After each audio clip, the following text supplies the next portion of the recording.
Good morning, Kenya. Rise and shine to the morning momentum, your daily dose of a comprehensive rundown of the top stories making the headlines. It is the 18th day of June 2025. It is a sad morning. We're waking up to sad stories making the headlines on the papers this morning. But before we take a look at that, it's a reminder that the morning momentum is a daily compendium of local and international news, human interest stories, current affairs, and expert opinion. Use the hashtag The Morning Momentum at Younib Media TV at Alphonce Albakwekwe. Let's take a look at the top stories on the papers this morning. We start with the Standard. It's a sad story. Cold-blooded killer police is the elephant in the room. He came to sell masks but left with a bullet through his head. Boniface Kariuki thought he'd cash in on protest day by hawking face masks, but a rogue police officer shattered that hope with a shot to the skull. He is fighting a struggle that if he pulls through, life will never be the same again for him.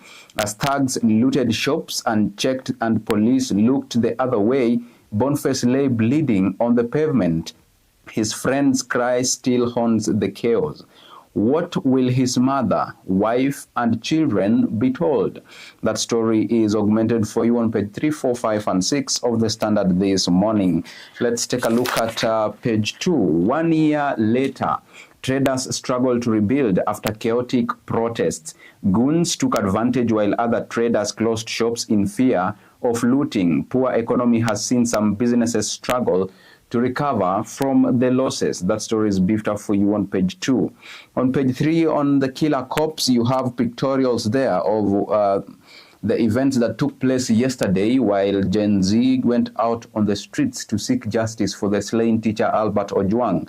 So there's pictorials here of the goons who infiltrated what was meant to be peaceful protests, and you'll catch up with that on page 3. On page 4 this morning, state unleashes armed goons to beat protesters and rob businesses. Now, armed with knives and clubs, the thugs were transported on motorcycles. Sakaja and Farouk Kibet had warned they'd mobilize thugs to confront the protesters. Let's delve into that a little bit. Now, they stormed the city center armed with knives and clubs. The goons terrorized protesters and other Kenyans going about their businesses as police officers egged them on, once again exposing the debts. President William Ruto administration will seek to stifle dissent. The crooks brought in on motorbikes rained terror on innocent people, robbing them as the police watched. They vandalized shops too, all in full glare of law enforcement agents who escorted them in police vehicles, a brazen show of impunity by a police service under intense security over its brutality. That story is beefed up for you on page 4. On page 5 this morning, hawker shot as goons infiltrate protests in city. Police watched as armed men attacked protesters during CBD demonstrations. The protesters had gathered to demand resignation of DIG Lagat over death of a blogger. You want to catch up with that on page 5. On page 6 this morning, how police have turned cells into death traps for leaders' enemies. Now, when leaders want to settle scores with perceived enemies, they have them violated in cells. Some have been sodomized, others bludgeoned to death, and claims of suicide emerged. The disturbing revelation by Trans Nzoia Governor George Natembeya detailing how he intervened to save Emurua Dikir MP Johanna Ngeno from being sexually abused in a police cell has cast a harsh focus on the rot within the police detention system. Speaking in the wake of controversial death of blogger and teacher Albert Ojwang, Natembeya, a former provincial administrator, exposed an alleged plot involving senior police officers who had given explicit instructions for the MP to be sexually assaulted while in custody. You want to catch up with that story on page 6. And on page 7 this morning, officers sued for killing protester to remain in cell. 7 policemen are accused of killing Daniel Mwangi in Nakuru on June 9th. Bullet retrieved from Mwangi's chest and blood samples has been taken for analysis. The story is augmented for you on page 7 this morning. And on page 8, is president in charge or he's being held captive by government allies? Now, pundits claim the president has delegated too much power to his close allies. They now want him to engage technocrats to build a better Kenya. The timeline, April 16th, Ruto described himself as a sober-minded individual in charge of the nation's affairs. On July 14th, Ruto said he is fully in charge of his government. August 1st, 2023, Ruto told his CSS and PSS they had no clue about issues in their department. And in July 2024, Ruto accused his cabinet of flaunting opulence. In July 2024, again, Ruto returned half of his CSS despite his earlier remarks. And on June 2025, ODM leaders threatened to walk out of government following Albert Ojwang's killings. So you want to catch up with that on page 8. People are wondering what's happening. On page 9, 3 charged with murder of Kasipul MP. The 3 suspects linked to the incident pleaded not guilty. The DPP opposed their release on bail, citing the nature of the offense. The 3 suspects linked to the murder of Kasipul MP Charles Ongondowere have been formally charged before the High Court in Kibra. William Imoli Imo Shigali, Edwin Oduor Odhiambo, and Abel Ochieng, alias Dave Kalo, appeared before Justice Diana Kaveza on Tuesday and pleaded not guilty to charges of murder. According to the prosecution, Kalo is a director at the Lake Basin Development Authority in Kisumu. Shigali is the owner of the vehicle used to trail the MP's car from Parliament buildings, while Odhiambo was allegedly found in possession of the firearm used. You want to catch up with that story on page 9. Let's take a look at page 10. 36 MPs back motion to oust Assembly Speaker. Kilifi members of County Assembly have initiated the process of impeaching Speaker Teddy Mwambire over alleged incompetence, gross misconduct, violation of the Constitution, and abuse of office. Also on page 10 this morning, court to decide on bench for Omtata debt case. CBK says case raises key legal issues, needs multi-judge bench under Article 165(4) of the Constitution. The Ruto Uhuru regimes accused of rampant unlawful borrowing risking debt crisis. You want to catch up with that on page 10. And also this morning on the expert opinion, tale of selfless fathers who are never truly acknowledged. That is a story of My 2 Cents, as authored by Faith Wekesa. You'll want to catch up with that on page 12. On page 13 this morning, should Kalonzo heed DP's call to join government? Chris Mutinda, a Machakos resident, says yes, Ukambani will gain if he joins Ruto. On the contrary, Njeri Kahiga, women rep aspirant in Nyandarua County, says no, Kindiki is unfit to advise Kalonzo. All right, let's move on and take a look at page 16. Families in pain as abductions and killings spark fresh fears. Residents claim more than 10 people have been abducted by police in recent weeks. Interior CS had announced operations against bandits in the region. At a glance, Edward Cherer's age of 47 years and 14 years period, he has served as lab technologist in Kerio Valley. He is a father of 5 and he was abducted on May 2nd, 2025 on a Monday. Now, briefly, in Naivasha County, tea factories get 3.5 billion shillings. Some 19 tea factories benefit from the 3.5 billion to upgrade their infrastructure. The move is meant to address operational effectiveness as part of the ongoing reforms targeting the tea sector to ensure farmers enjoy more earnings from the produce. In Samburu County, communities sign a peace agreement. Now, after decades of destructive cattle raids and banditry, warring communities of Samburu, Pokot, and Turkana have signed a peace agreement. Leaders from the 3 communities gathered for the peace pact that doubled up as a traditional oath-taking ceremony at Maralal Stadium. In Mandera County this morning, 2 terror suspects arrested. Now, the 2 suspected terrorists have been arrested as detectives widen their net on smugglers of ammunition. Abdi Hakim Muhammad alias Bench and 32-year-old Abdi Olow Abdi alias Abey were seized for buying and supplying bullets smuggled from Somalia. Also, now we take a look at business news on the Standard this morning. CAK eyes forensic lab, stricter laws to up consumer protection. Watchdog's latest strategic plan has prioritized the fight against the big data and AI-powered abuses. The authority collected fines of 177.5 million over the just concluded strategic plan period. That story is beefed up for you on page 17. The key numbers, achievements in the implementation of CAK's plan, just concluded strategic plan, is 100 billion shillings, which is the value of acquisitions and mergers CAK has approved since 2021. 2.7 billion shillings is how much CAK has recovered in delayed payments to SME suppliers from 2020 to 2025. And 1.43 billion shillings is the penalties imposed on major steel firms and retail sector players. 900 million shillings is the consumer savings following the sanctioning cartel involving paint manufacturers. On to world news, Russian strikes kill 16 in horrific attack on Kyiv after talks collapse. A total of 440 drones and 32 missiles were launched in the strikes nationwide. Moscow has stepped up attacks despite efforts by the United States to broker a ceasefire.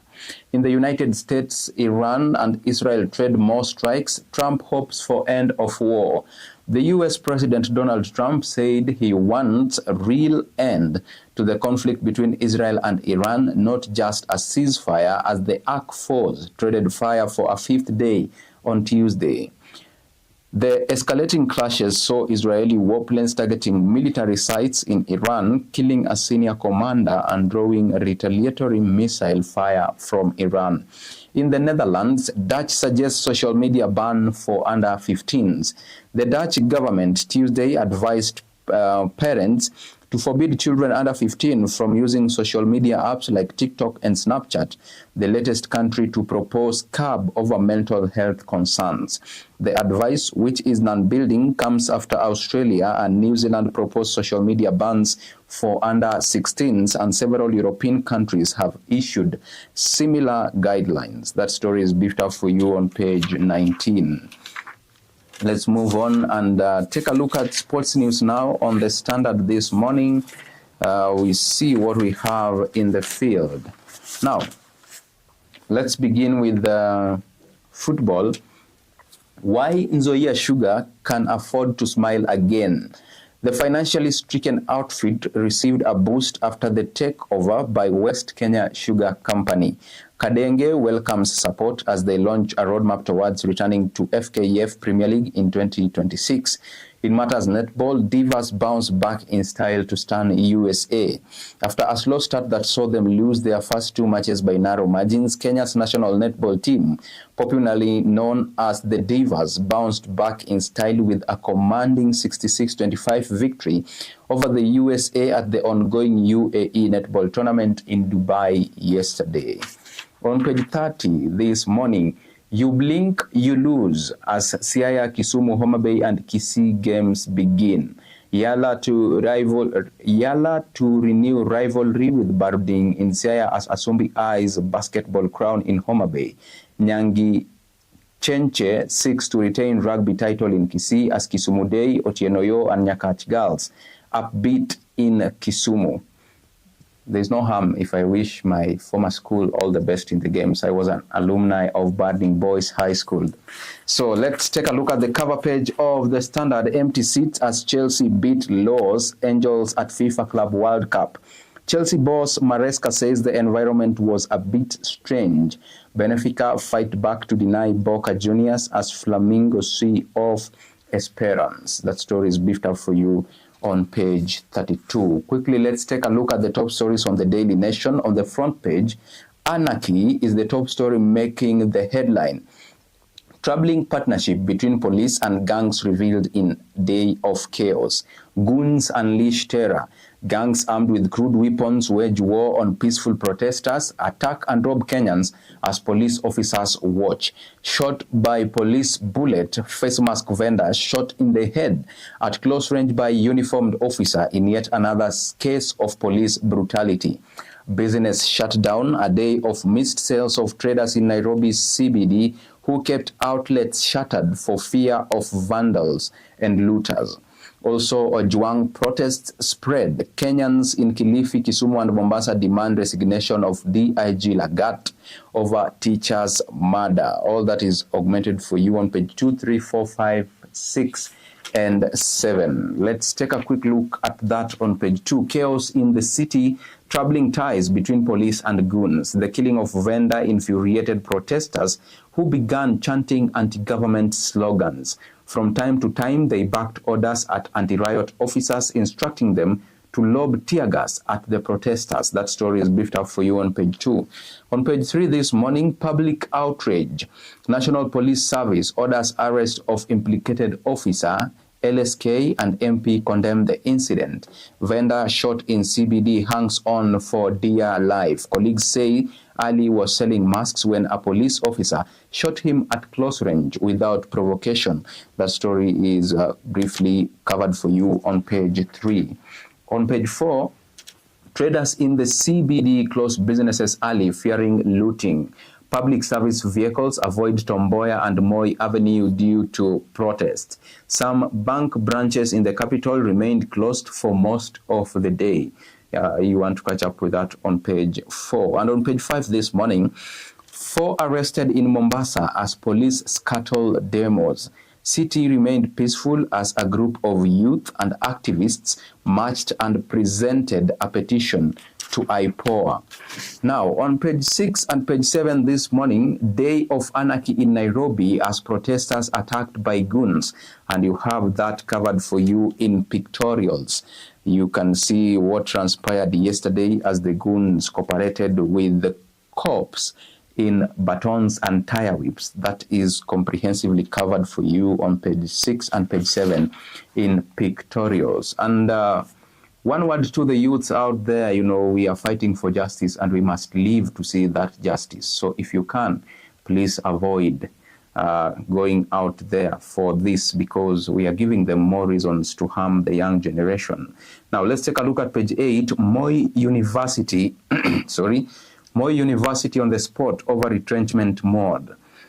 Vice Chancellor tells Parliamentary Committee downsizing process was above board.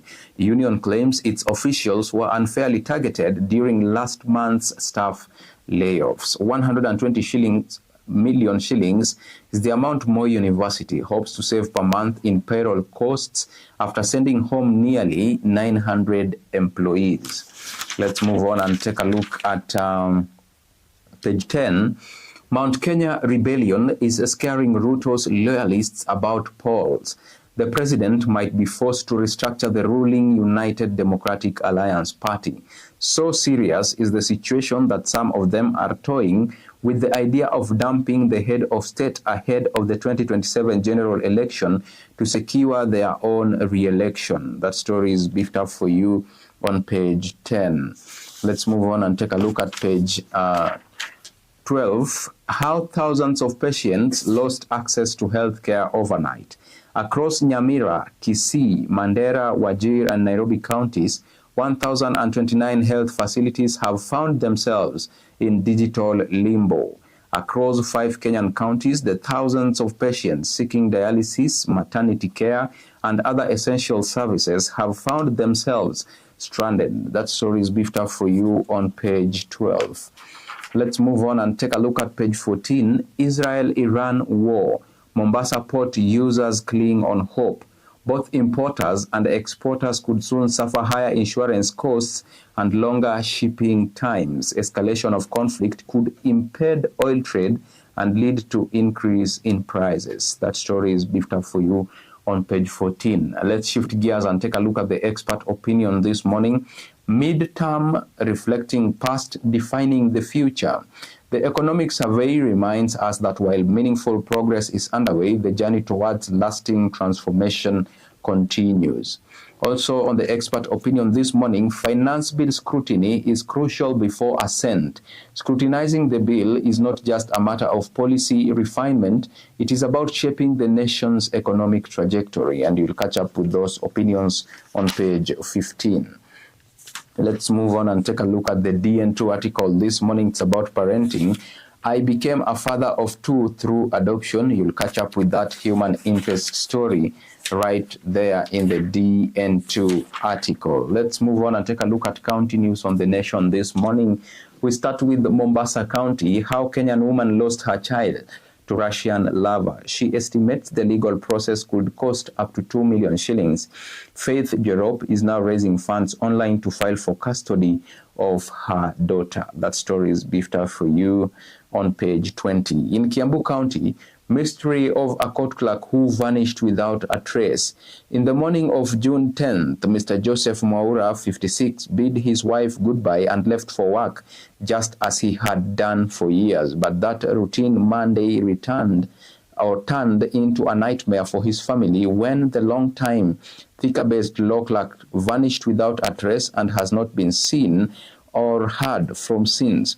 Mr. Mwaura, who hails from Mukuyu in Murang'a County, was last seen at his workplace in Thika town. According to his colleagues, he reported to work that morning as usual and was scheduled to attend to a legal matter at the Milimani Law Courts in Nairobi. However, he never arrived, and his family says they are unaware of the details of the assignment. That story is beefed up for you on page 20. On page 21, in Kwale County, U.S. envoy's visit to Mrima Hill sparks speculation.